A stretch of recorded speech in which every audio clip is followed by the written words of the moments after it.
Em relação também a esse ponto de com calma, com tranquilidade, na segunda-feira a gente vai começar a tocar a vida.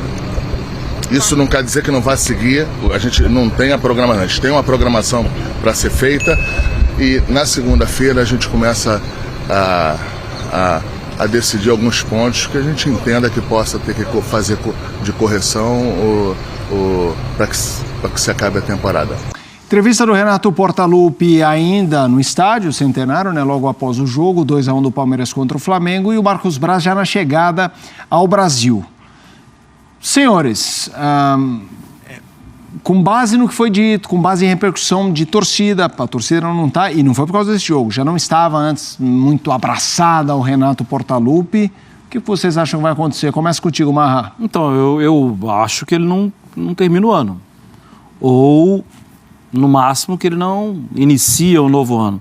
Eu não tenho informação. Eu estou falando com base realmente no que a gente tem visto. Existe uma insatisfação, ela me parece grande. A própria resposta do Marcos Braz, né? Se não tivesse essa questão, Felipe, ele rechaçaria na hora. Falou, não, estamos com o Renato e pronto, acabou. Mas eu acho que a direção também tem dúvida. Só acho que é o seguinte, é que o segundo tempo do Flamengo não foi esse fracasso todo, hein? Sim. O Flamengo poderia ter até vencido o jogo no segundo tempo. Criou situações, empatou. Então, não é por causa da perda da Libertadores. É algo que vem acumulado, decisões acumuladas, o jogo do Grêmio, que eu acho que deve ter esquentado a cabeça. Pesa muito esse jogo do Grêmio. Acho que deve ter esquentado a cabeça de muita gente. Pesa muito. Acho que a repercussão foi muito negativa, né? Ele chegou já questionado. No jogo da final da Libertadores, ele já chegou questionado e muita gente pedindo para ele ser mandado embora antes do jogo. Encontrando gente em Montevidéu, né? Sim. O BAP foi pressionado lá. Sim, por muita gente. Então, assim, é uma situação bem delicada. Eu acho que o Renato não fica. E tem eleição essa semana no Flamengo, né? O Flamengo elege presidente essa semana. E o contrato do Renato acaba no fim da temporada, no fim do ano, né? Então, tá tudo pronto para ele não continuar, né? E acho que aí, o próprio tom da coletiva dele, as informações de bastidores de que ele chorou com os jogadores, já num tom de despedida, assim, se ele ficar vai ser uma grande surpresa. Entendo as críticas, só acho que surpreender-se e demitir o Renato ou não renovar com o Renato, baseado na falta de consistência tática do trabalho dele, né, nesse empirismo que ele gosta, é culpa de quem contrata, porque o Renato nunca foi diferente disso. O Renato nunca mostrou o embasamento tático e etc e tal. Se surpreender com isso depois de que deu errado, é um erro de avaliação de quem contratou. Acho que isso tem que ficar bem claro, mas está na cara que ele não vai ficar. E até pelo questionamento, né? Mesmo antes de chegar, a gente fazendo o programa durante a semana, né? Os programas durante a semana, e aí conversa daqui, conversa dali e tal, a própria diretoria já estava um pouco cansada em relação às desculpas dele, né? No pós-jogo, não, porque tem lesões, porque tem isso, porque tem calendário, e ele jamais explicava realmente o motivo da derrota ou o porquê da performance ruim da equipe. Teve ele demorou demais para entender que o Andréas Pereira não jogava na posição do Arrascaeta. Aí foi questionado, quando foi questionado, ele falou assim, não, a gente tem que improvisar e tal. E você não teria que improvisar com o elenco que o Flamengo tem, você tinha outras possibilidades. Aí ele achou no finalzinho agora, nos últimos 2 ou 3 jogos pré-final, o Everton Ribeiro jogando por dentro para fazer essa função, ou seja, ele demorou demais para encontrar determinadas soluções e, ao mesmo tempo, quando você fala o elenco é isso, o elenco tem problemas, o elenco tem aquilo e tal, você joga a responsabilidade para quem? Quem fez o elenco? Sim. Quem é que está no dia a dia com você? Sobrou para o departamento médico, que de certa forma tem alguma coisa ali que estava errada, né? Porque não é possível o Bruno Henrique entrar, ficar machucado, jogar 3, 4 jogos, sentir de novo, voltar para o DM, depois sai do DM, volta para jogar, sente de novo a coxa, né? Então tem muitas coisas que foram erradas ao longo do ano e aí eu acho que o Renato dividiu essa responsabilidade em determinados momentos. E não sei se ficou legal ali nunca assumiu culpa de nada.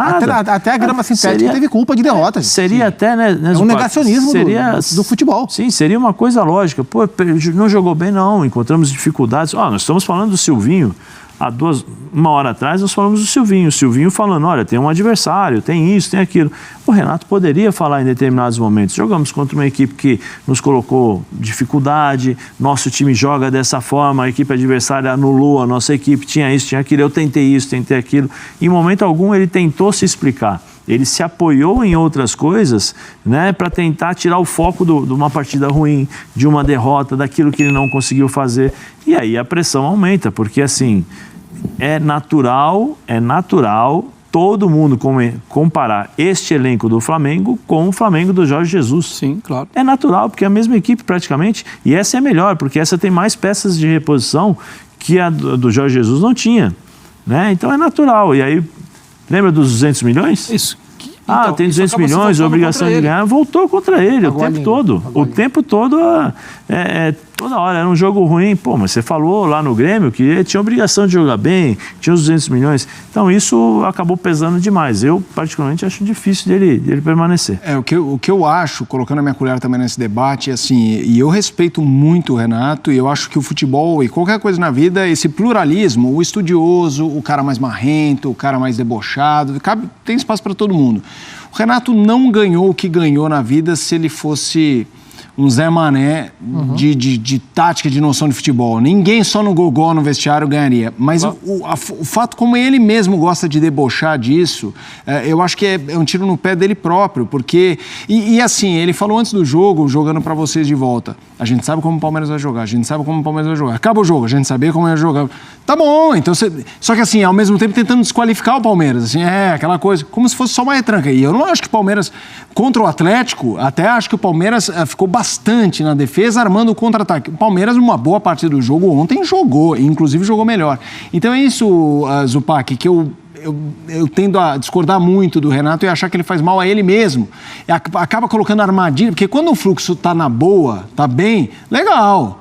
Quando vem alguém e te passa... Alguém, eu não estou falando que alguém passou uma rasteira, mas vem uma situação que passa uma rasteira em você, fica aquele cata-cavaco na ladeira, que é o que o Renato se encontra agora. Ele está entre as cordas e algumas delas colocadas por ele próprio. Especialmente porque hoje ele ocupa o cargo de técnico do clube de maior exigência do país, pelo que o Flamengo tem de estrutura, pelo que o Flamengo tem de conquistas recentes e de material humano. Então, no clube onde mais se exige um trabalho de excelência...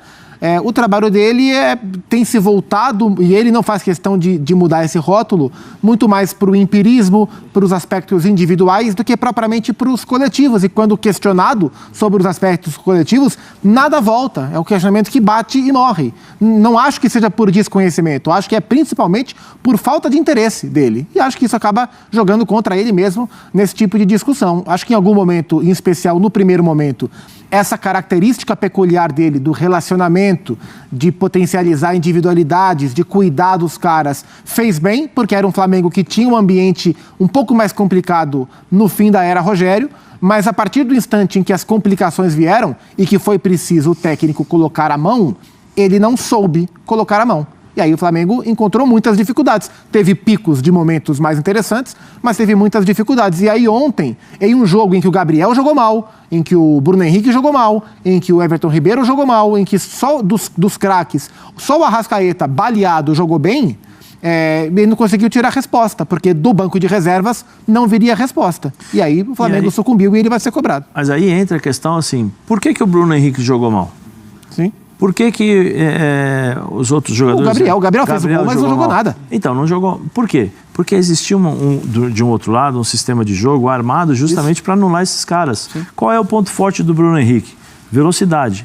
Por acaso ele teve algum momento que teve campo para correr? Não teve. O Gabigol, como é que ele conseguiu jogar? Sempre do lado esquerdo, né? Do lado direito, pé invertido, tentando fazer a movimentação. Não conseguiu. Por quê? Porque do outro lado existem pessoas que estudaram o Flamengo.